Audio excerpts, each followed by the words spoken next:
Hello বন্ধুরা, sports সাফারিতে সবাইকে welcome.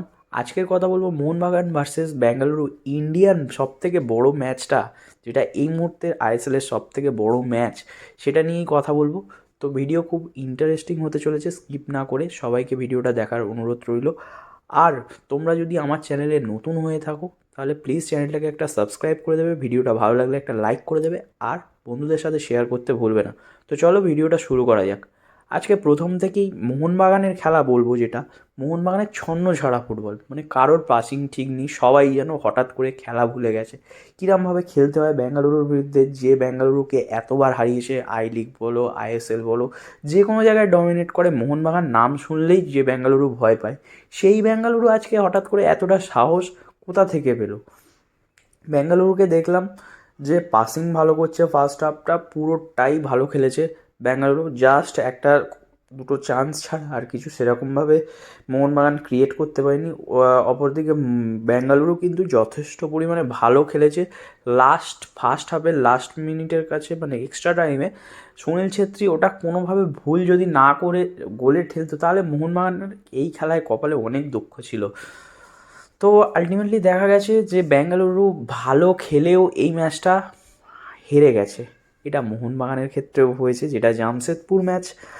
আমার সাথে অনেকেই হয়তো একমত হবে যে জামশেদপুর ম্যাচ মোহনবাগান অনবদ্য খেলেছে, তা সত্ত্বেও 2 পয়েন্ট লস করেছে। আবার এই ম্যাচটা জঘন্য খেলেও 3 পয়েন্ট পেয়েছে। 3 পয়েন্টটা দরকার ছিল বেঙ্গালুরুর এগেনস্টে, সেটা হয়েছে। আর এখনও পর্যন্ত লিগ টেবিল কিন্তু পুরোপুরি ওপেন হতে দেয়নি মোহনবাগান, এটাই সবথেকে বড় কথা।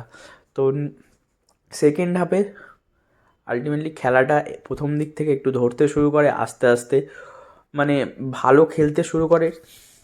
শেষ মুহূর্তে 74 মিনিটের মাথায় গিয়ে, যে মুহূর্তে ঠিক লাস্ট কোয়ার্টারে খেলা ঢুকবে, সেই মুহূর্তে অনবদ্য এই আইএসএলের সেরা গোলগুলোর মধ্যে কিন্তু এই গোলটা থাকবে লিস্টার্ন কোলাসন। মানে কোনো রিফ্লেকশন না, কিচ্ছু না, জাস্ট বল পেয়েছে, বলটাকে ঠিক জায়গায় প্লেসমেন্ট করেছে, 3 কাঠির মধ্যে রেখেছে। বিশালকে সরি, ওটা গুরপ্রীতের কিচ্ছু করার ছিল না। ডিফেন্ডাররা কোনো রকম প্রেশার করেনি লিস্টার্নকে, পুরোপুরি ওপেন ছিল, কোনো মার্ক ছিল না।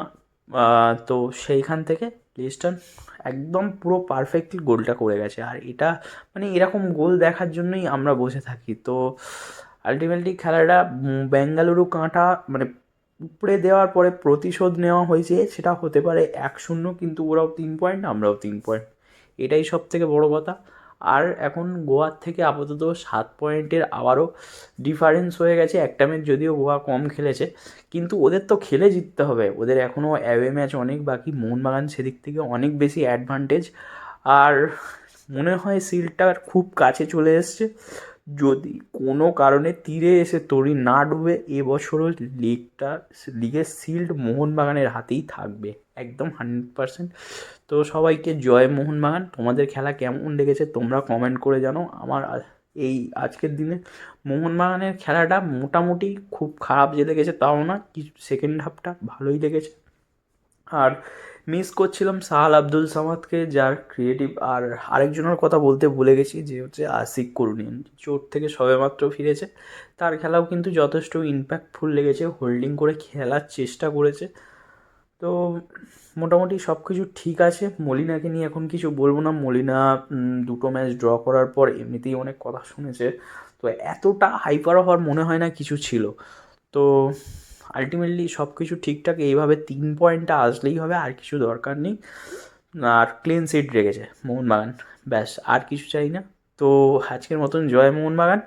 তো আবারও বলবো, তোমরা যারা আমার চ্যানেলে নতুন এসেছো তারা প্লিজ চ্যানেলটাকে একটা সাবস্ক্রাইব করে দেবে, ভিডিওটা ভালো লাগলে একটা লাইক করে দেবে, আর বন্ধুদের সাথে শেয়ার করতে ভুলবে না। যদি কোনো রকম কমেন্ট করতে চাও কমেন্ট করতে পারো, আমি অবশ্যই চেষ্টা করব তোমাদের কমেন্টের রিপ্লাই দেওয়ার। তো আজকের মতন টাটা, বাই বাই।